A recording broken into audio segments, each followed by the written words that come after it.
4가지 모습 사문유관 부처님 이야기. 전승에서는 시다르타 태자가 궁궐 안의 편안한 삶 속에 머물다가 성 밖으로 나가 4가지 모습을 보았다고 전해집니다. 첫째는 늙은 사람, 둘째는 병든 사람, 셋째는 죽은 사람, 넷째는 고요한 수행자였습니다. 이 4장면을 통해 태자는 인간이 피할 수 없는 늙음과 병듦과 죽음을 깊이 바라보게 되었고 그 괴로움에서 벗어나는 길을 찾고자 마음을 일으켰다고 합니다. 이 전승을 사문유관 곧 내문으로 나가 4가지 모습을 본 이야기라고 부릅니다. 오늘의 이야기는 카필라성의 조용한 궁궐에서 시작되었습니다. 아침마다 궁궐의 연못에는 연꽃이 피었고 낮이면 향기로운 바람이 흰 벽을 스쳐 지나갔습니다.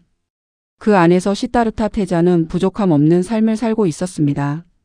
좋은 음식이 있었고 고운 옷이 있었고 음악과 꽃과 웃음이 있었습니다.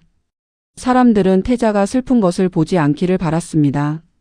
거친 풍경과 늙은 얼굴과 아픈 몸과 이별의 소식은 궁궐 밖에 머물도록 했습니다.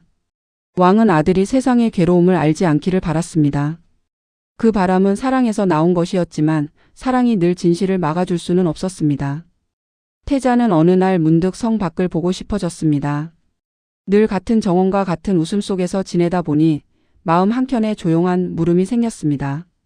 사람들은 이 높은 담장 밖에서 어떻게 살아갈까? 그 물음은 작았지만 쉽게 사라지지 않았습니다. 마침내 태자는 마부 찬나와 함께 수레를 타고 성문 밖으로 나갔습니다. 처음 보는 거리에는 먼지가 있었고 사람들의 말소리가 있었고 장터의 냄새가 있었습니다. 궁궐 안에서는 들리지 않던 삶의 소리가 그곳에 있었습니다. 그때 태자는 길가에서 한 노인을 보았습니다. 허리는 굽어 있었고 머리카락은 휘었으며 손은 지팡이에 의지하고 있었습니다. 그는 한 걸음 옮길 때마다 몸을 조심스레 세웠습니다. 태자는 놀라 찬나에게 물었습니다. 찬나여, 저 사람은 왜 저렇게 몸이 굽었느냐? 찬나는 잠시 머뭇거리다가 대답했습니다. 태자님, 저분은 늙은 사람입니다. 세월이 지나면 몸은 약해지고 머리는 휘어지고 걸음은 느려집니다. 태자가 다시 물었습니다. 나도 그렇게 되는가? 찬나는 고개를 숙였습니다.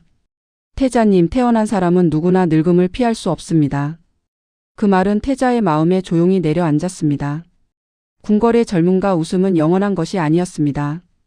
오늘 맑은 얼굴도 언젠가는 주름지고 가벼운 걸음도 언젠가는 무거워질 수 있었습니다. 태자는 돌아오는 길에 아무 말도 하지 않았습니다.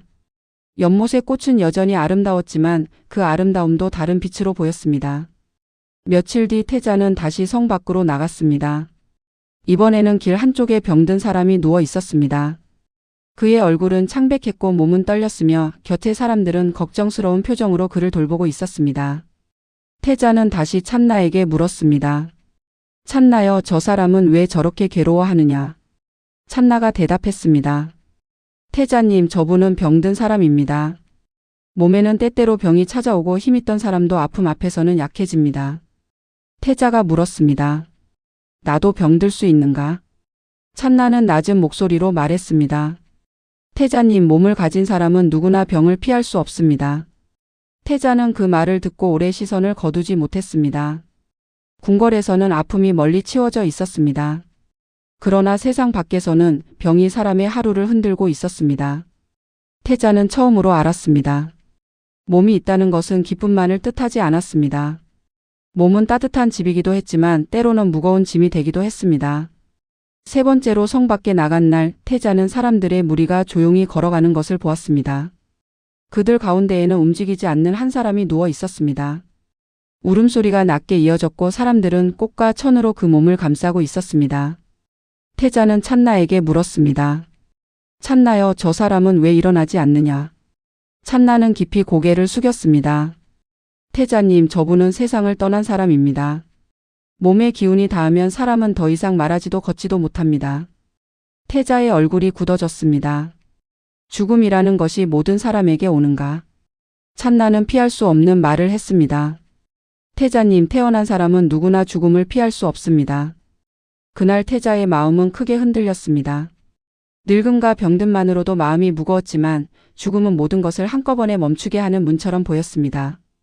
사랑하는 사람도 가진 것도 젊음도 이름도 언젠가는 놓아야 했습니다. 태자는 궁궐로 돌아왔지만 예전처럼 웃을 수 없었습니다. 음악은 여전히 흐르고 있었지만 그 소리는 멀리서 들려오는 것처럼 희미했습니다. 사람들은 태자를 즐겁게 하려 했지만 태자의 마음은 이미 더 깊은 질문 앞에 서 있었습니다. 이 모든 사람이 늙고 병들고 죽는다면 그 괴로움에서 벗어나는 길은 없는가? 그러던 어느 날 태자는 네 번째로 성 밖을 나갔습니다. 그때 길 위에서 한 수행자를 보았습니다.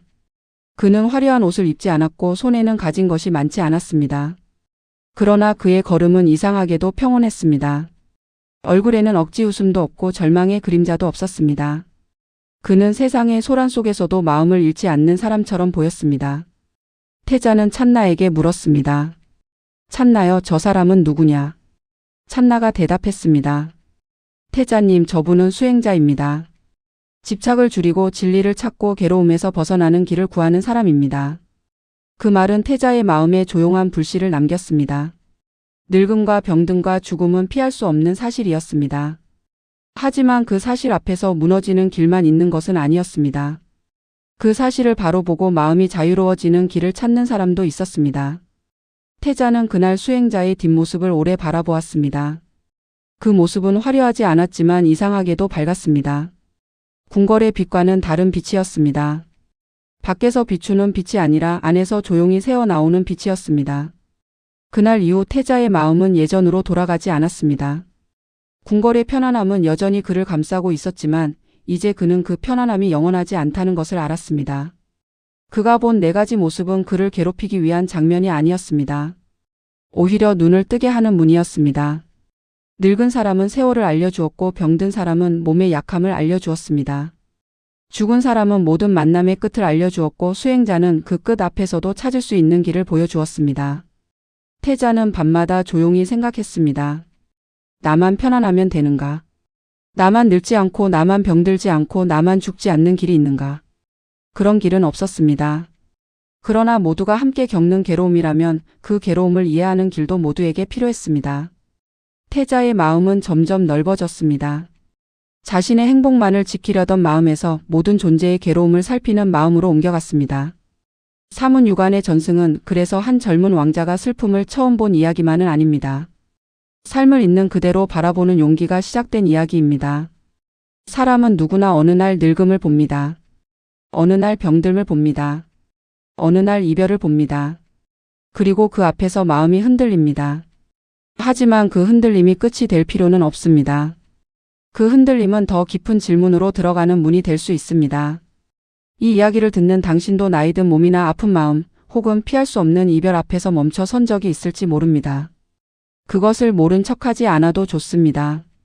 두려워하는 자신을 나무라지 않아도 좋습니다. 다만 그 장면들 앞에서 마음이 조금 더 진실해졌다면 그것도 길의 시작일 수 있습니다. 삶의 무거운 모습을 본 사람만이 가벼운 위로가 아니라 깊은 평안을 찾기 시작합니다.